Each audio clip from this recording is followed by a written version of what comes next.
हम सबसे पहले योजनाओं की बात करेंगे।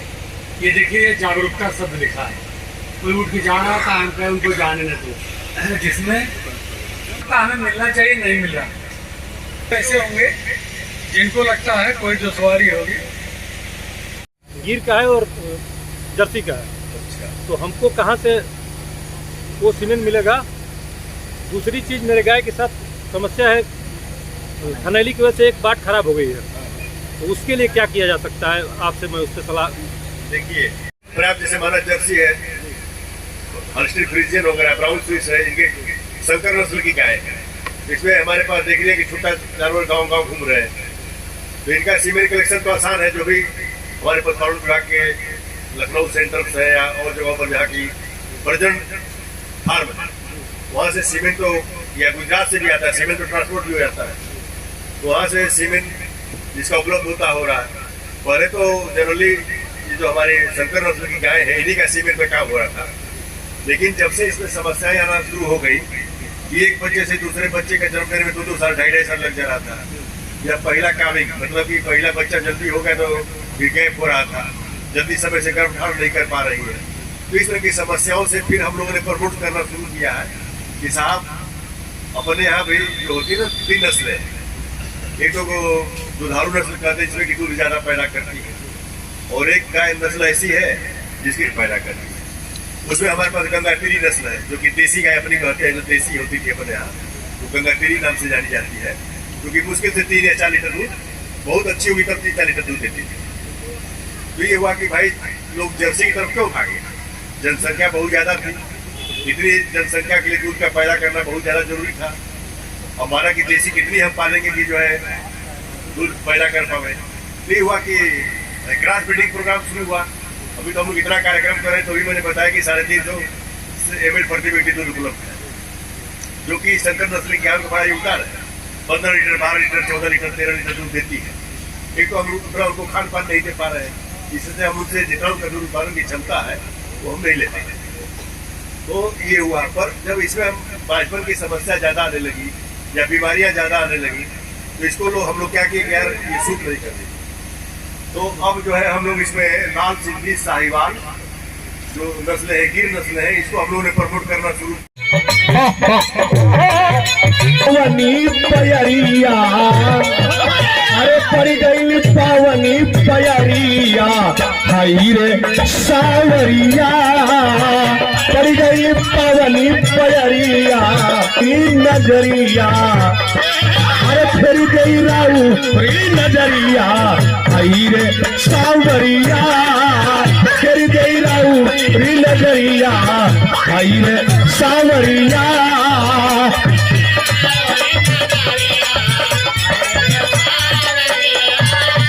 अरे धन सब भइल भइल रेवतीपुर नगरिया रामा,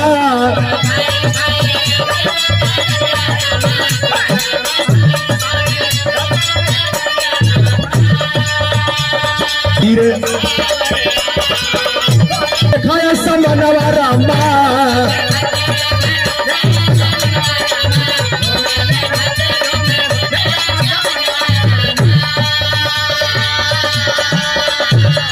अरे झूमेले धरती झूमे, देखाया समनवा रामा, झूमले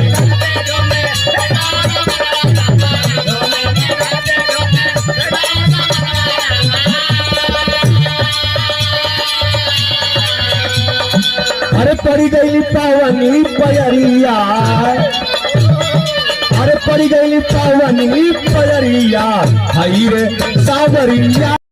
जोरदार होगा आपका, और में वैज्ञानिक शब्द आपको 50% जानकारी तो मिल ही गई। एक दिन ऐसा हुआ कि कीड़े की काम अपने पास, जहाँ कम से कम सभी कीड़ों का भी नहीं पता, सफेद कीड़ा की कृषि ईमान जो भी आप कमाएंगे आप की कहा जाता है कृषि, और कुछ ऋषि परंपरा से ये जुड़ी हुई है। और इतना ज्यादा आपको चाहे गौपालन करना हो, मछली पालन करना हो, खेती करनी बात, रंग बहादुर सिंह जी का नाम जानते होंगे बहुत सारे लोग। ये मैंने जिले का, प्रदेश में उनका नाम है, एक स्तर है उनका, और कई सारे पुरस्कार राष्ट्रपति से पुरस्कृत हो चुके हैं। और इस समय वैद्य जी के नाम से जो है वो प्रसिद्ध है, बहुत सारे लोग जाते हैं उनसे दवा लेते हैं। तो हम लोग 5 लोग गए जो है वहाँ बनारस, और क्या करने गए, तो गए वहाँ एक BHU में प्रोफेसर थे रिटायर्ड जो है शिक्षा विभाग के, उन्होंने अपना एक NGO बनाया था और उसके माध्यम से उनका 3 दिवसीय औषधीय पादप ऐसे करके प्रशिक्षण शिविर उन्होंने आयोजित किया था। तो हम लोग उसी शिविर में 3 दिन, सोचिए कि केवल क्या पढ़ाने के लिए गए थे, तो औषधीय पौधों के बारे में जानकारी लेने गए थे। वहीं हम लोग फीस जमा किए, वहीं जो है अपना भोजन पानी 3 दिन रहने की व्यवस्था वही थी।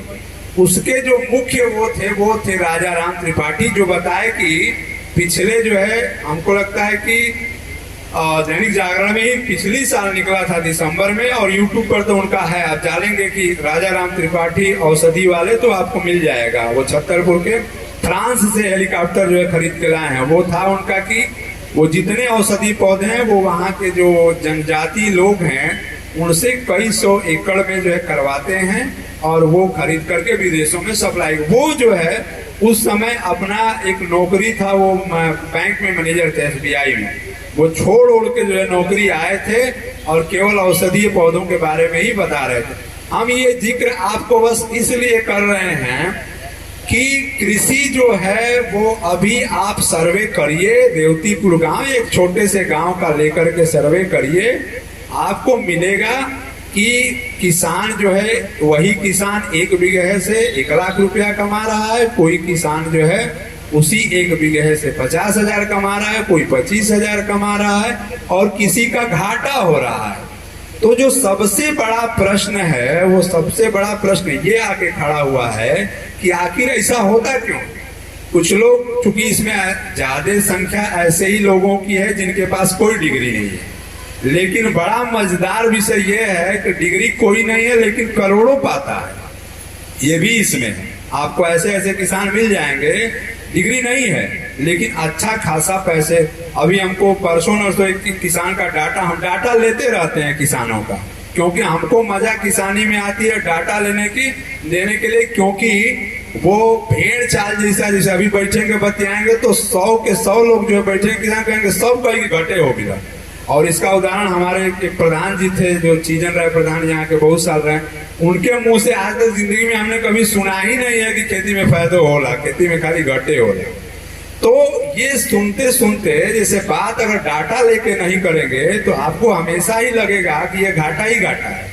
बतियाने लगेंगे, कोई कहेंगे तुरंत कहेगा कि हाँ ऐसे हो गई ढाई हो गई, उसके उस पे नहीं जाएंगे। तो हम जो इकट्ठा करते हैं वो डाटा इकट्ठा करते हैं। एक लड़का था, हमको लगता है 10 पास होगा या नहीं होगा, उससे पिछले साल का हमने डाटा इकट्ठा किया, वह 12 लाख रुपए का अपना सब जींस जो है वो बेचा था। जितना खेती किया था 10-12 बीघा 15 बीघा 20 बीघा किया होगा, लेकिन जब जुड़वाए तो वो अपना 12 लाख का बेचा था।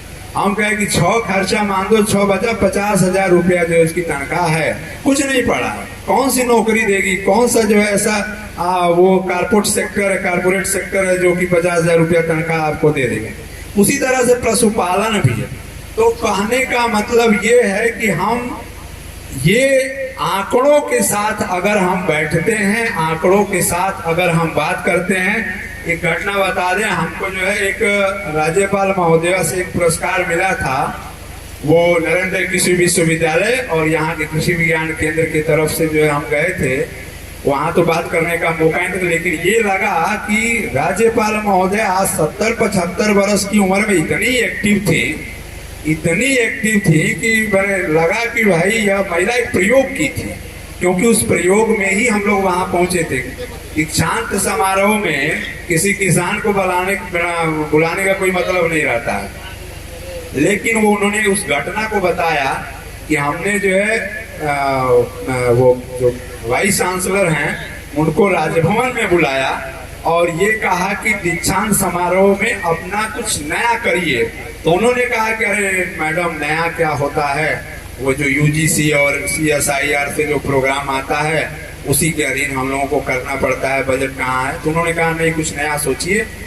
तो उन्होंने बताया कि एक काम ऐसा करिए कि आप कुछ किसानों का बायोडाटा मंगवाइए अपने जो 26 कृषि विज्ञान केंद्र हैं, और उनसे कुछ किसान अच्छा जो कर रहे हैं उनको भी बुलवाइए।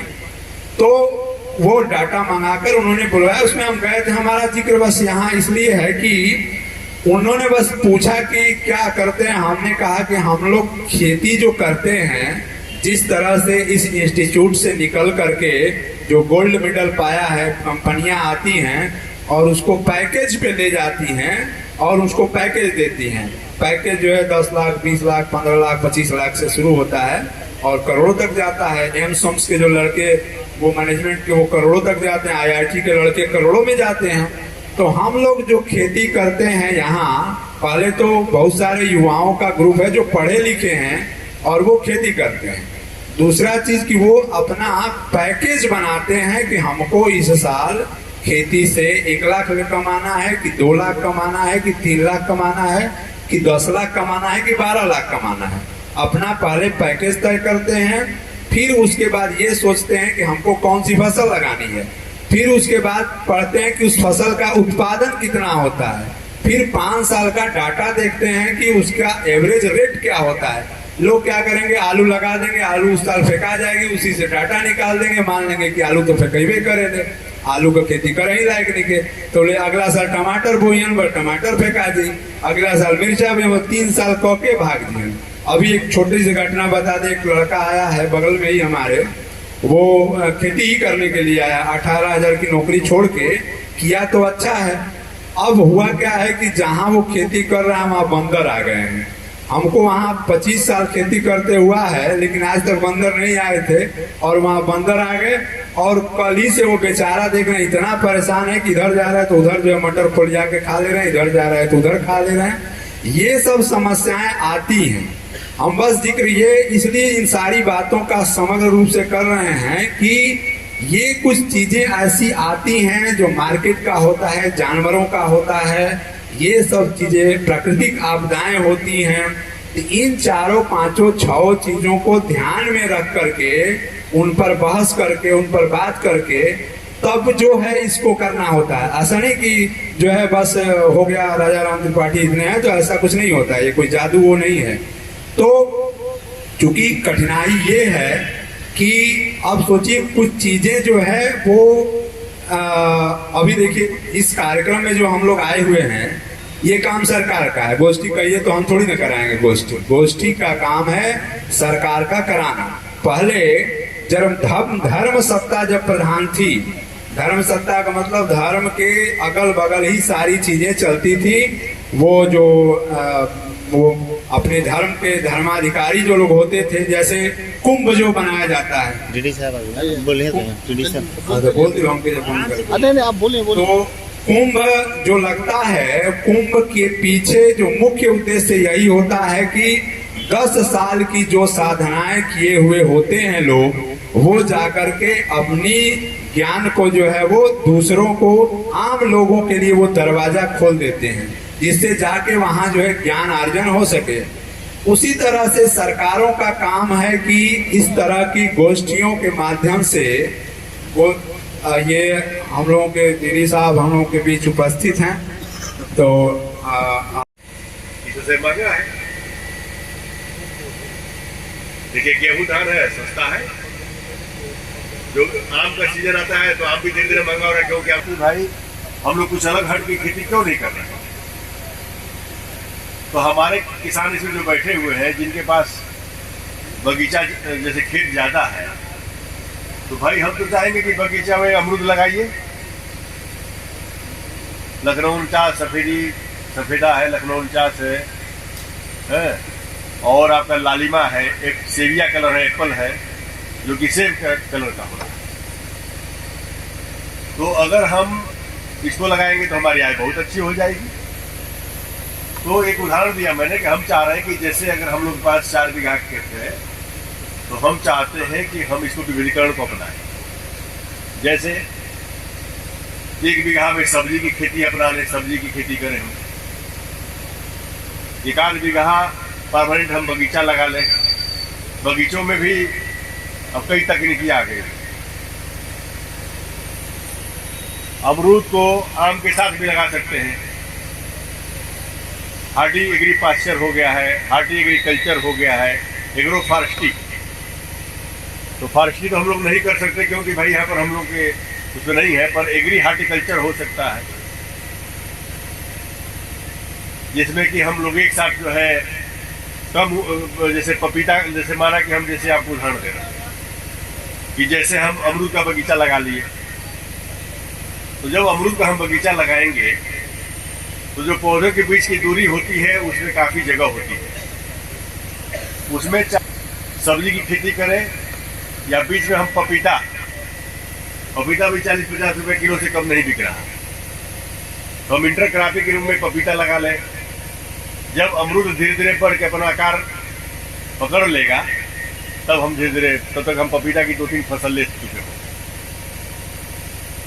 इसी प्रकार सब्जी की खेती हम करेंगे, सब्जी कैश क्रॉप है, और सब्जियों में भी हम लोग कोशिश करें कि देखिए जो पहले जाएगा वो ज़्यादा माल पाएगा, या सबसे बाद में जो जाएगा वो ज़्यादा माल पाएगा। छोटा छोटा फूल जो है 50 रुपये के 40 रुपये, तो अगेली सब्जी की खेती करेंगे तो अच्छा माल काटेंगे भाई। और तो भी मतलब किसानों को कहना है कि सर अगर 15-20 रुपये का भी समझिएगा बहुत अच्छी आय प्राप्त